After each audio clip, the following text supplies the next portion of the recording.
for another exciting edition of Pardon Our Picks, where perfection is a work in progress. I'm your host, King Kong. Alongside me is the Spooky Booch.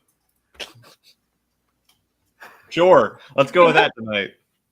I've never been called that before. I don't know how to respond. I never want to be called that again. I'm in a gorilla costume, guys. It's hot in here. I can't be held accountable for the weird things I say. As opposed to any other night? Fair. True.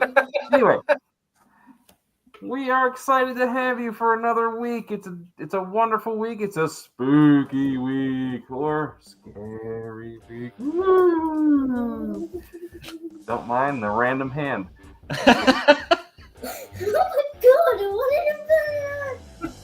So, we are brought to you by Aardvark Concepts Incorporated. More than just a sign shop. Check them out in Westminster for all your sign and decal needs.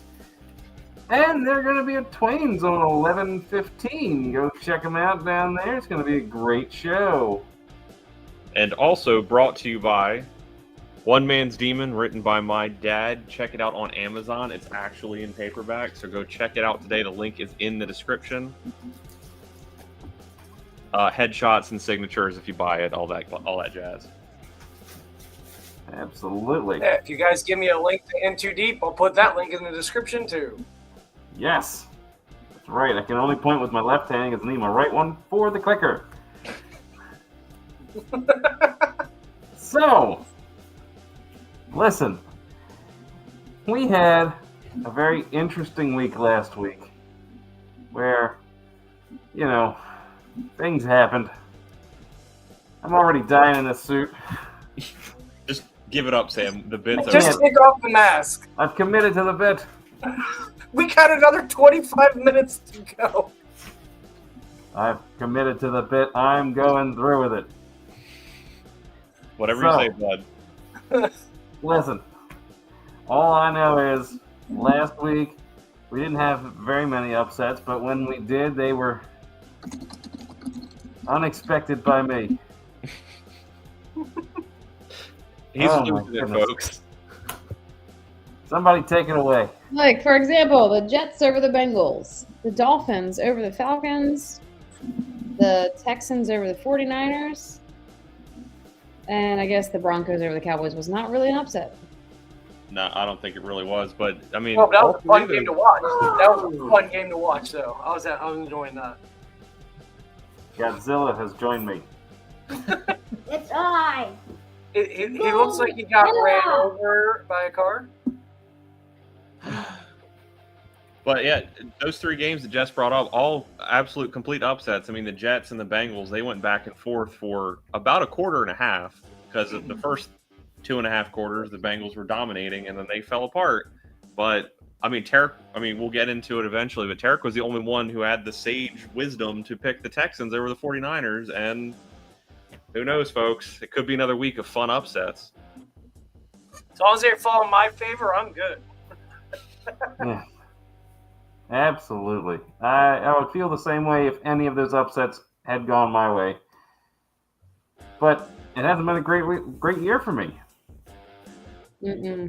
Happens to the best of us, buddy. Well, speaking of bad years, let's get into our breaking news. Absolutely. And it's come to our attention that Carson Wentz has been playing with a hurt shoulder for the past couple weeks. Now, I gotta ask the wisdom of forcing yourself through such an injury when J.J. McCarthy was available the last couple weeks. Let's be honest. I'll speak from personal experience here. So he is out indefinitely with a torn labrum and I'm looking for the other, fractured socket. So I have torn the labrum in my dominant arm shoulder, and it's extremely hard just to do like general life tasks, like, waving hi to a friend or bathroom activities with a bad shoulder. So one, I'm going to give Carson Wentz a lot of props for playing football with just that, because the thought of slinging a football, not only also getting tackled by like 350-pound men, I'm good on that, because that is a feat of manliness, is what we'll call it, because there are children nearby. But what I will say is I think it was also extremely dumb of Carson Wentz to play with this injury, and it's also extremely irresponsible of the Vikings franchise, if they knew about this, to let him play with that, because not only are you risking essentially a football player's career, short career is on the downhill, but still, he's still got playing time left in him. But if they knew about that and they allowed him to go out there and play quarterback for him, no matter how much abuse he was taking, it's extremely irresponsible. And honestly, if they did, maybe the NFL should step in and fine him. Yeah, that you hit the nail on the head with it. You took my point that I was going to make. Is I'm like, okay, like someone has to know these guys are medically cleared 7 ways to Sunday. If anything happens, they're carted off, evaluated. They take physical health very seriously now with everything that's going on with players post their NFL career. How did no one on the staff go, you know what? No, you're being dumb. You don't want to hurt it worse. I've had football injuries. My cousin broke his collarbone playing football, and that's with other guys when we were like 19, 20 years old, when the max any of us weighed was 150. You're talking about tough as a 350-pound guy. I don't want to be tackled by a 350-pound guy now. I'm good. And I weigh 200, so I'm good there. So part of me is like, how dynamic is that when you got other men that can't handle, with no offense, we're knocking on our own quarterback. I'm questioning the toughness of Lamar Jackson. Every time he's hurt, he's missing 5 or 6 weeks. And then you got Carson Wentz who's like, shoulder, who gives it? And just rocketing it down the field and somehow like winning. So Carson Wentz looked like crap, as he does when he's healthy. So I will say with Lamar Jackson, he's got a very, very high contract to worry about. He is the future for the Ravens. He's going to be here for a long time. He can't have any kind of season-ending injuries, and getting him back on track is more important while it's still a chance for the Ravens to make it to the postseason. Carson Wentz was the first man up. He was hooked up to all kinds of things. He had all of these brackets on his arm and stuff, and he did take 5 sacks. I think for other contacts or something. Rough ups, I'll say. But he was clearly in pain during that game, especially when he was being touched, or there was a few times where his hand even hit the helmet of another guy, and he was still playing through that. So I will give him some credit, even though I'm not a Carson Wentz fan. He was trying to still tough it out because he wants to still have a career after this. Lamar Jackson, on the other hand, yeah, he's got a career, and he just has to stay healthy to maintain that. Carson Wentz is, a backup for a reason. Hey, Godzilla, what do you think about playing with injuries? Well, playing with injuries is quite painful. That is true. I like his wisdom. I think back in the day, hell, even 10 years ago, people weren't thinking as much about the quality of life after football as they are now. It's the reason why certain players have disappeared from the league. Calvin Johnson, Andrew Luck. I mean, they left while they still had plenty of prime years left. But quite frankly,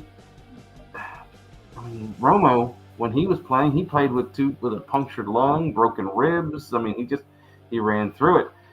But players would play because, one, they were afraid that they were going to lose their starting spot. And two, there was a love of the game that I don't think exists as much today as they did back then. And most people, like I said, they're playing to enjoy the rest of their lives, not so much their life now. I'm sure they're enjoying their lives now, but they are not allowing it to just be a right now thing. They are playing the long game and getting out while they're still able to actually function. I agree. Thank you. Disagree. Meanwhile, I just want to point out, and Dan brought this up, That Scatabo injury, Yeah. I sent that to the group on Sunday. Ow. I Yeah, know. he done. He done. He done. Yeah, he done. I traded for him like 4 weeks ago. Yeah. So it's your fault. That's your fault. It is. Well, it's quite painful with injuries in games. That's right. Even in games with very bad injury, will cause you to be hurt Mm-hmm. or been in pain. Speaking of painful, let's take a look at those Week 8 standings. Let's go to there. Looks good to me. And I'm still not in first place. Dan, you're absolutely right. It is canon. It's every year. He always is the guy that's the most active, making trades and deals and picking players up. And a week later, that guy's out with a herniated soul or something like that. I will say I had Scatabo and I had to include him in a trade package. So then he made his way to Sam. I just want to point out, years ago, my wife Kim joined my fantasy league. She did nothing the entire year other than rotate someone who was on a bye week. She came in first place. Yeah. Didn't make a single trade, didn't make a single pickup, came in first place, beat everyone in the league. It's amazing how that works. So some people do the trades and they get it and they always having to pick up somebody. Sometimes it doesn't work out for them. Yep. You could be a monkey's uncle. Quite frankly, let's move on to the game of the week. We got the Colts against the Steelers, who both lead their divisions, although one's closer than the other. Guys, take it away. So this is an interesting one. I got to pick this one. Apparently because I won, which is weird. I got to pick. I didn't know that was the thing that happened. This one seems interesting to me. So again, Sam pointed out why I did this one. Both lead of the division. You wouldn't know it looking at the records. What happened? Hang on. You wouldn't know it looking at the records, but like Colts are 7-1, Yeah. potentially one of the better teams in the league right now. Steelers, they got Rodgers. They're struggling with coaching situations, schema changes, different things like that. Haven't really picked up since that guy who liked to ride motorcycles and do questionable things left.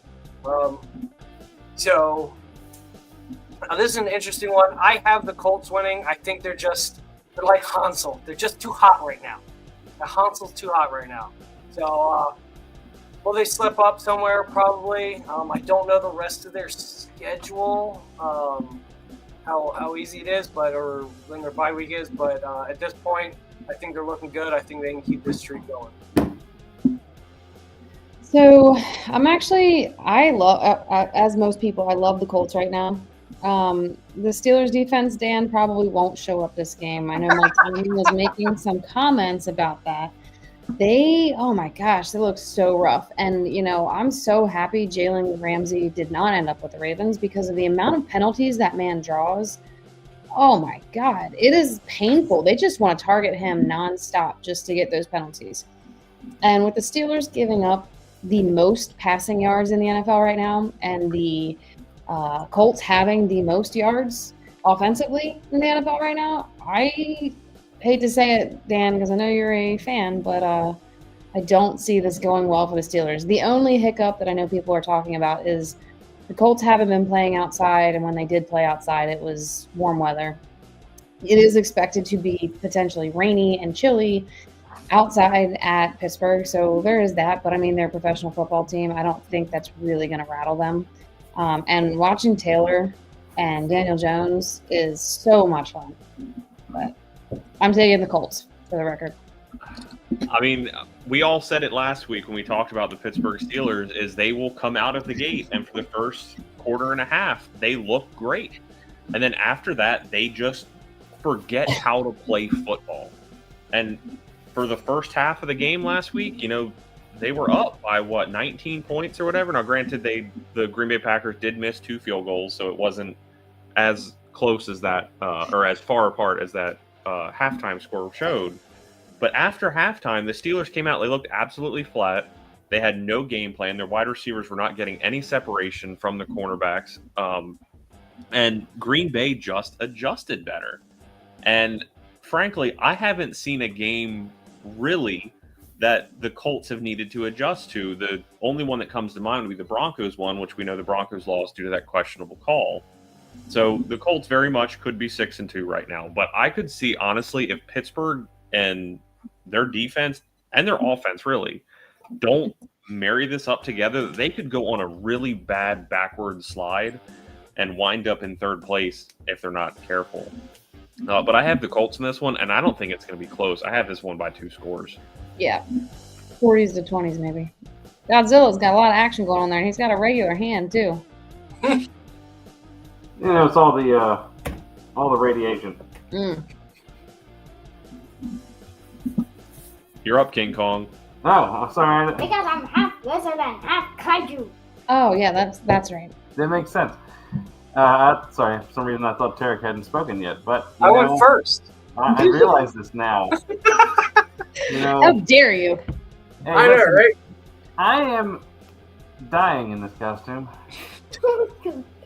Only there was a way out.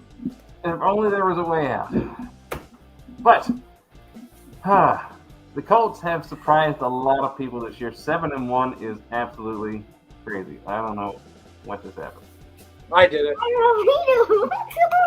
King Kong could rip off. I mean, Godzilla could rip off King Kong's head. Just saying. Please don't. I want to keep this for Halloween. No! But the Colts have surprised a lot of people going 7-1. Their run game is on point. Daniel Jones has found a place that they can actually work with him in a steady output type of way. Quite frankly, in New York, it was so helter-skelter that he never got a chance. I mean, he didn't have really anybody to throw the ball to. His one weapon was Saquon, and he left in the year before, he left the year before Daniel Jones left. So it showed exactly how bad of a situation he was in. And I think maybe this is his place. They are trying to extend him right now. They are absolutely trying to extend him right now. Sammy! Godzilla, stop. Thank you. He's over there destroying a city. But the Steelers, they are falling back to earth just like I thought they would. The teams that they are going up against, they're about to go through an entire gauntlet of hard teams to beat. I think the Colts win this one, and they win it going away. I'm going to say up 2 touchdowns. Mm-hmm. All right. Let's get into our top panel quick pick'ems. Let's take a look. Nothing different. No changes on this one, and I like it. I will say, Oh. I went Oh, back and God. forth on the Chicago-Cincinnati game, mainly because we saw Cincinnati with Flacco against Pittsburgh, and we've just talked about Pittsburgh's problems. Then we just saw Cincinnati blow like a 4-score lead against the Jets. And granted, the Bears did not look the best against the Ravens, but the Bears have looked decent at times. So if they can look decent enough against Cincinnati's defense, I wouldn't be surprised if they won that game. But right now, with Joe Flacco having the best wide receiving core he's ever had in his entire career at his disposal, I'm going with old Joe Fool. Yeah, I think I agree. It could go either way, and but I think the offensive weapons that Flacco has with the Bengals, I don't really think Chicago's got a good answer for. Yeah, that was. Banged up their secondary is, yeah. I had Cincinnati on that one just because, I don't think Chicago. They look better and there's holes in it, but I don't think they have an answer for Cincinnati. Yeah, I think this is going to be a really close game, though. High-scoring, close game. It's going to be interesting. Yeah. Once again, No changes here. Even though the Chargers have been struggling and the Titans look like crap. Well, that Yeah. I, The I have Chargers could be in Oh, wheelchairs. I'm not good at this. I have a friend who is a Tennessee Titans fan, and I said to him over the weekend that I think if Tennessee can keep Cam Ward healthy, I think he'll be a very good quarterback in the coming seasons, but it's very hard to judge a quarterback based on being drafted first, immediately starting, and you're working with players who don't complement your skill sets. It's kind of like what happened to Josh Rosen when he went to Arizona. They drafted him high, they brought him in, he did poorly, and then they gave up on him. And I don't want that to happen to Cam Ward because I think he has all the tools to be a successful quarterback in the NFL, but he doesn't have the complementary skill set players around him right now. And honestly, the Chargers, as injury riddled as they have been, they're still putting up points, and it's kind of hard to win a game if you're the Titans if you can't match point for point. So, Well, and it's not just the Chargers that are injury ridden. So the Chargers have actually had people come back that are huge impact players. McConkey came back, Tark came back, but the Titans have some people that have been out for a couple weeks that are their skill players and are still questionable. So when they do come back, even if it is this week, they're not necessarily going to be 100%. So on top of them already stinking, I don't think that's going to benefit them in any way. I will say, too, another one that I was flip-flopping on was the Atlanta game because of how bad Atlanta looked without Michael Penix. And I think he just makes them a better team. But right now, New England's defense being number 2 in the league, it's kind of hard to Yeah, against but that. they did just trade 2 defensive players. True. So that does Steelers. affect my my thinking there, but I'm still going with New England for now. All right. And this is where we start to get into those changes. Buffalo and the KC game seems to be 50-50 right now. Yeah. And I could see this going either way, but you can never know what it's like. It's like 1/2 versus 1/2. Good thing these countries some countries are knocked down. Yeah, That's right. that is right. But don't you know? They're still standing. Kansas City keeps coming back. Like, oh my God, And- just keep returning and never stop. They've gotten healthy at the right time, and I to bemoan a point from last week, they got officiated fairly, we'll say, last time. But honestly, the Bills' offense has not looked that great. James Cook is having an MVP season, Yep. but their offense in general does not look that great. And with the Bills' defense losing Ed Oliver for the season with torn biceps, I think this is going to be one of those games where Kansas City's offense just stays on the field for too long for James Cook to really be a factor. Yeah, I think between Cook and Rice, obviously they have Worthy and Juju Smith-Schuster, and they just have so many options. I think the offense is going to do at least as good as Buffalo's offense does because they haven't looked that great. And I think James Cook has looked fantastic. I have him on my fantasy team, so he's been great. But I am a little bit concerned with Kansas City's run defense against James Cook, slowing him down. Also, it'll be interesting to see this week with the Saints finally making a change at quarterback to Tyler Slow. Stop. Because I was unfortunately watching the Saints game last week as one of my 4 games of the week, and Rattler, when he throws the football, it's like if I went out there and tried to throw a beach ball at somebody. It's so slow, and those poor receivers were catching it and getting hit immediately, what we call hospital balls in our square of people here, but not really. So I'm not surprised they're making that change. I guess they're going to see what they have in the kid, but I don't think that's enough with Puka Nacua coming back this week. All right. And now we get on to the last week. There's only one person who picked the Commanders.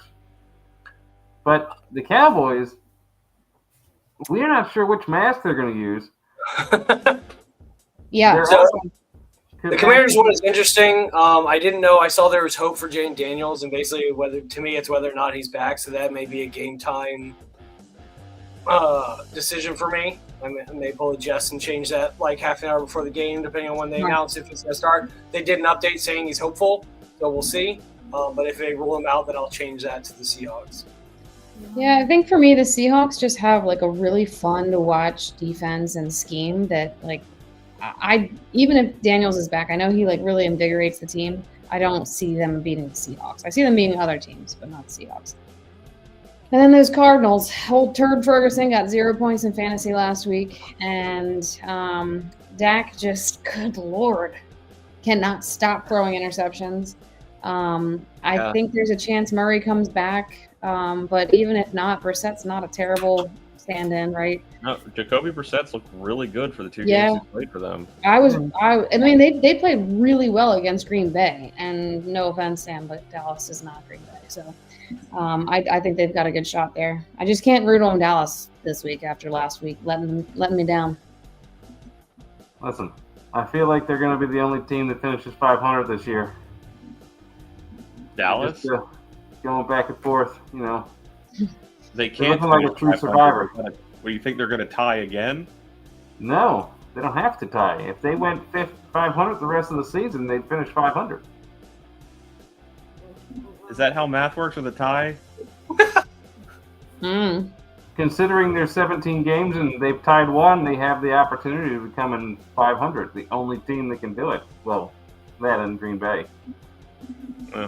It is tough because everything I'm reading says like Cowboys defense is the worst in the NFL right now. Probably that's awful. Like that's the Cardinals suck. I think it's going to be a problem still. And anyway, I'm just going to knock out some kaijus. All right. Okay. Go enjoy knocking out those kaijus. You come over here! All right. All right. Thank you guys so much for watching. We appreciate it. Appreciate the comments in the section. We had some really good discourse going on this year.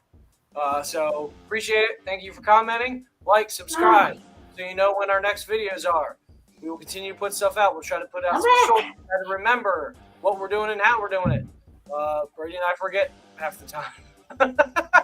Life's getting in the way. Me right? too. Yeah.